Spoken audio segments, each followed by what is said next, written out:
Hello ladies and gentlemen, welcome to an episode, edition, instalment, if you will, of 1999 Subs. Now today, this afternoon, this morning, whenever you're watching this, we're going to do Unforgiven 99 from the WWF. Now I've heard a lot of good things about this show, believe it or not, considering what's on it. Well, I went on to various websites that have got reviews of it, and I'm sat there looking at it, this one could be a good show, Looking down the card and everything.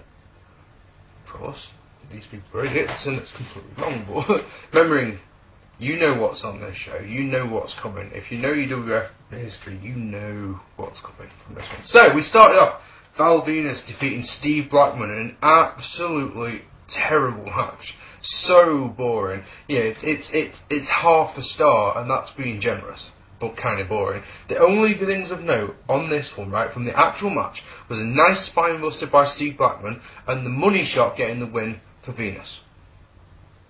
Right? So from that, you'd probably give it a dud. It gets the half a star when Steve Blackman cracks Val Venis with a kendo stick after the three that actually breaks the kendo stick. Fantastic. Incidentally, if you know and you live in England where I can get a kendo stick from, because I would really like to crack one over the head of Johnny Magnum at Salvation.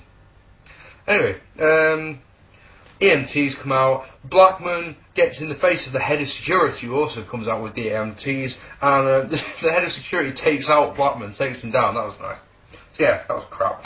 Next, D'Lo Brown defeated Mark Henry in an okay match, believe it or not, to win the European title. Mark Henry won the European title the night after SummerSlam. Jeff Jarrett had beaten D'Lo Brown to become the Intercontinental and European Champion, and he gave the European Championship belt to Mark Henry, which, alright, the European title belt didn't mean anything in the first place, but, there's a good way to devalue one of your title belts to WWF. Here you haven't beat anyone, just have a belt. Fantastic. Incidentally, it's been 9.5 years since this match, right? And Mark Henry still has a job. Can you believe that? With the WWE, and not only that, he's still getting pushed. Doesn't that just make you fucking ill? What can we say? Nice knee drop off the second rope by D'Lo, nice tope by D'Lo, press slam by Henry gets 2, and then the crowd start to they flatline completely halfway through. Match is, literally, this one is 5 minutes too long. Mark Henry's way blown up. And, alright, so there is a backstory to this one, D'Lo Brown had been helping Mark Henry to lose weight and had been training with him and everything. Mark Henry had turned on him at SummerSlam, but at the same time, it was truly difficult to care about this match. It really was. Powerbomb out of the corner, which, Mark Henry's beating on him using the 10 punches. D'Lo turns it into a powerbomb, then hits the lowdown for the 3. And what I've got to say is that D'Lo gets a pretty decent pop when he gets the win. I'll give him that one. Next, Jeff Jarrett defeated Chyna by reverse decision to retain the Intercontinental Championship. This was a weird one, this one. Nice drop kick by Jarrett. Superplex gets 2 for Jarrett. Tornado DDT by Jarrett. Electric chair by Chyna. My God, right? Because Miss Kitty had come out with Chyna, Jerry the King Lawler is unbearable in this one. To the point where 2 or 3 minutes into the match, I have to turn the sound off.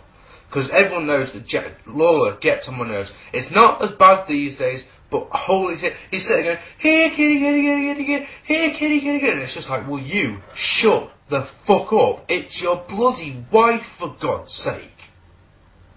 Stop it. Oh my God, man, it's so bad. I just want to slap him. In fact, Lawler, come to Salvation, I will beat your ass. Nice power slam gets 2 for Chyna.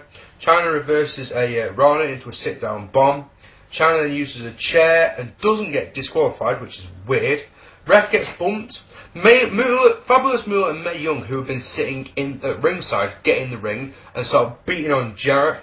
They double suplex him, which was just amazing, if I'm honest. I was just like, wow, like that. Jarrett then clotheslines them both, kicks them both in the chest, and Deborah comes out. She takes out Jarrett with the guitar. Chyna pins Jeff Jarrett, but then Tom Pritchard, right, oh yeah, I've got to point out, this show, either the week before or 2 weeks before, all the referees had gone on strike. So like a lot of the managers and a lot of the road agents were acting as referees. So for example, in the last match, Harvey Whippleman had been referee. No, Harvey Whippleman was refereeing this one. Tom Pritchard comes out, who'd been a referee in one of the early matches, and he shows a vid of Deborah using the guitar, and he reverses the decision, which is weak. Chyna then beats on Pritchard.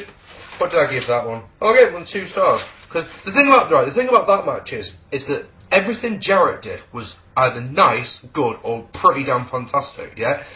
Everything Chyna did either looked sloppy, it looked bad, her selling was just awful. And you're just like, oh, man. And to think that a month later that woman actually won the IC title match in a good housekeeping match at No Mercy. I'm sure as the series progresses, I will be reviewing that match. And of course, No Mercy's got the ladder match on it, so I've got to review that show, even if it has got Rock Bulldog on it. Anyway, oh man, this next one was funny, right?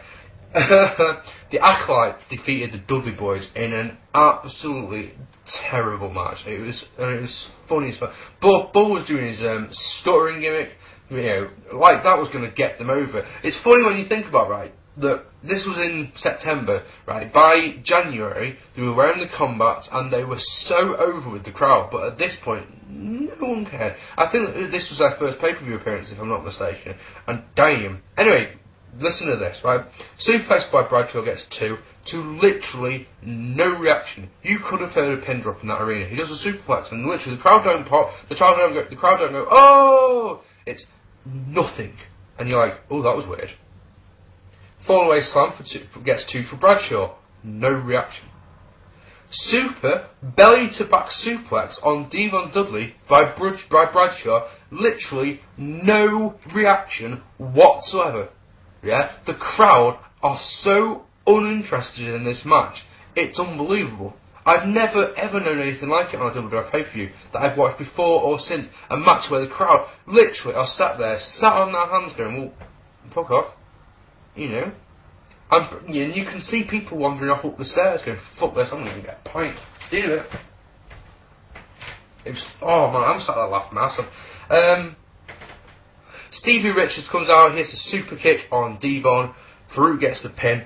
Then you know, Stevie Richards has got, you know, he's dressed up as an acolyte, and then you know, he goes to shake Farouk's hand. Farouk gets a dominator on him, and then both the acolytes hit a double powerbomb on him, and then they shake his hand. I like that one. But yeah, this was, you know, you give it half a star because there was some alright stuff in it. You know, super belly to belly, full way slam, the suplex and everything. But the way that the crowd were just so uninterested made it such a funny match.